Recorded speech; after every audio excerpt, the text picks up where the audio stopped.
чхеле ки аз номи видео диден аллакай маълумае ки дар чӣ мавзӯъ суҳбат мекунем ва ин пешниҳод гуфта мешавад ки 2 моҳ пеш шидагӣ буд баъде ки 18 сола шид ӯ ҳақ ва ҳуқуқ дорад ки патент бигирад. Ассалому алайкум ба ҳама тамошобинони барномаҳои канали Юристиҷа. Тамошобинони азиз, видеоро то охирша тамошо кунед. Ба маълумоти ҳамаи шумо як ахбороти нав расонида баъдан ба саволҳотон ҷавоб мегардонам. Тамошобинони азизу гироми қадр, фаромӯш накунед ки 2 рӯз шид дар канали ма старти бозии нав рафтесай ва ман хостам ки якмин бор аз ҳами бозӣ барои шумо як аксия кунам. Шоҳҷоизаҳои ин бозии мо 3 мошини замонавӣ девона барои шумо, якта BMW F10, якта Kia K5 ва яктаи дигар Camry 3 соли 2014. ҳамагӣ 74 дона призай бародаро. Аксияи имрӯза ба 1000 рубл 10 дона билетон метиҳем. Шанса аз даст надода бидроен ҳозир билет бихарен. 10 нафаре ки билети аз ҳамада бисёр мехара, 10 касда дополнительни приз мондагием. Номерои WhatsApp ки дар рӯи экран мебинен, дар ҳамин номеро картаи Сбербанк ҳастай. Карта ба номи Мунис Хуршедович меброяд. Сумта парто чекта дар ҳамин WhatsApp роика тамом. Бародари азиз, ин ҳамин нафаре ки ҳозир мара тамошо кардести, бидро ҳозир ай аксия билет бихар, охири билетора ждад накар. Ҳозир шанс дорид. Ҳамада муваффақият. Чхеле ки аз номи видео диден, аллакай маълумае ки дар чӣ мавзӯъ суҳбат мекунем. Чхеле ки худтон медонед, дар Федератсияи Русия тақрибан 2-3 моҳ пеш як пешниҳод шидагӣ буд. Барои шаҳрвандони хориҷӣ бархешон бояд патент аз байн бурда шавад. Яъне барои киҳо ҳозир ма ба шумо мефаҳмонам.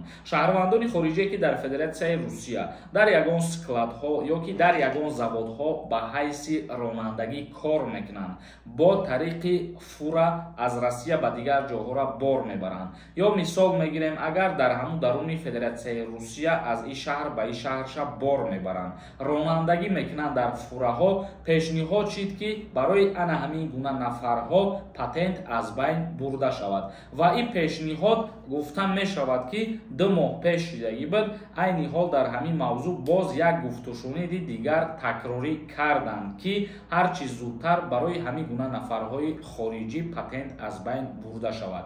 Шумо нодуруст нафаҳмед, барои ҳамаи муҳоҷирон патент аз байн намебаранд. Танҳо нафарҳое ки мо гуфтем ба ҳайси ронанда кор мекунанд, ба ягон ҷо сабз завод мебаранд ё ки мевагӣ мебаранд, умуман бор мебаранд барои ҳамиё. Акнун тамошобинони азиз, мегзарем ба қисми хондани комментарияҳо. доруҳои табиӣ аз ширкати шифофармо барои шумо. Инчунин доруҳо барои зиёд кардани риш ва мӯйсар. Инчунин доруҳо барои нест кардани простатит ва зиёд кардани қувваи мард. доруҳо барои нест кардани сангу намаки гурда. Ба рақамҳои рӯи экран дар тамос бошед. Инчунин нафарҳое ки мехоҳанд ҳиҷомаи бепул кунанд, шумо ҳам муроҷиат кунед. Як кас нависонда ассалому алайкум, дар бораи бозитон гап задан, не ки нагуфтен чанд дона билетай.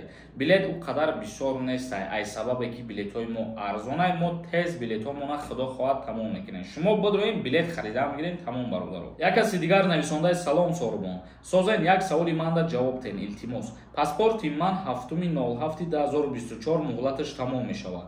ҳамин ФМС қабул мекунам мара барои патент гирифтан. фаҳмидам ки то сроки паспортат аз 1 сол кам набошад қабул намекардай. гуфта фаҳмидам сроки паспорти ман 10 моҳ мондагиай. дар ҳолате ки ту барои патент гирифтан мере муроҷиат мекунӣ, ин ҷиҳат мақсади ягон рол бозӣ намекунад, срок буд шидан ё буд нашиданаш. логично фикр кунед, агар шумо вақте ки пула пардохт мекунед барои гирифтани патент, ӯ фоида мебошад ва фоидара ҳеҷ вақт бекор намекунад. як каси дигар нависондаи ҳамин хеле гап мезанӣ ки худат ки ягон мақомбаланд бошӣ, не ки агар таҳта букованд ҳеҷ канести. як хабаре ки бетрам ҳама мефаҳмаш. ман фикр мекунам ки баъзеи ту аз ҳайвон да пасттаре мафкуратон ва тарбиятон. ман дар куҷо худма мақомбаланд гирифтам ё ман дар куҷо худма ҳамихе умни гирифтам. ҳар чизе ки мисол нашр мешавад, ман ҳамун чиза видео мекунам, баҳри подписчикои худам гап мезанам. имина ҳамин теда маъқул нестай. барои чӣ медрои тамошо мекунӣ? маълуме ки трам ягон мафкураву ягон маълумот надорӣ, баъд медрои видеоро тамошо мекунӣ ки камтар чиза ба худ ёд бигирӣ. қодирҷон нависондай: акаҷон гражданство надорам, метавонам дар Россия автошкола хонам правара гирам. бале, нафарҳое ки гражданини Россия нестен, метонен дар мактабҳои Россия ҳуҷҷат биспорен, дарсҳоша бихонен ва соҳиби праваи российскӣ бишен. Як каси дигар нависондаи акамара регистратсияам 3 рӯз гузашта. Чӣ кор мекуна? вақте ки як рӯз мегзара, шумо ҳақ надоред дига дар Россия қарор бигиред.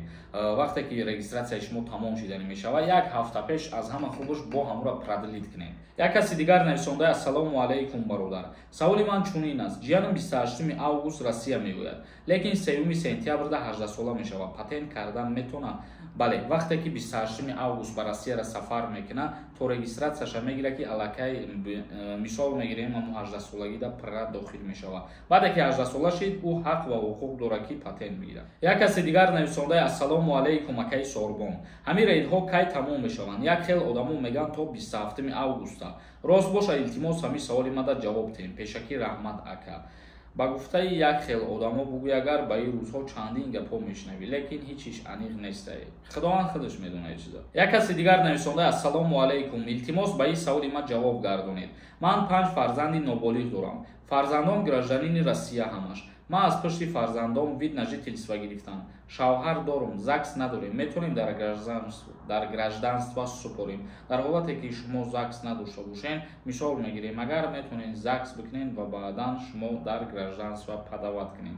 дар ҳолате ки ЗАГС кардани набошен ё шавҳартон ба воситаи шумо гражданство гирифтани набоша, шумо метавонед ки бе ҳамун ЗАГС ҳам худтон гражданини Россия бошед. Як каси дигар нависондаe ки ассалому алайкум бародар, ман омадам Москва, патент гирифтам.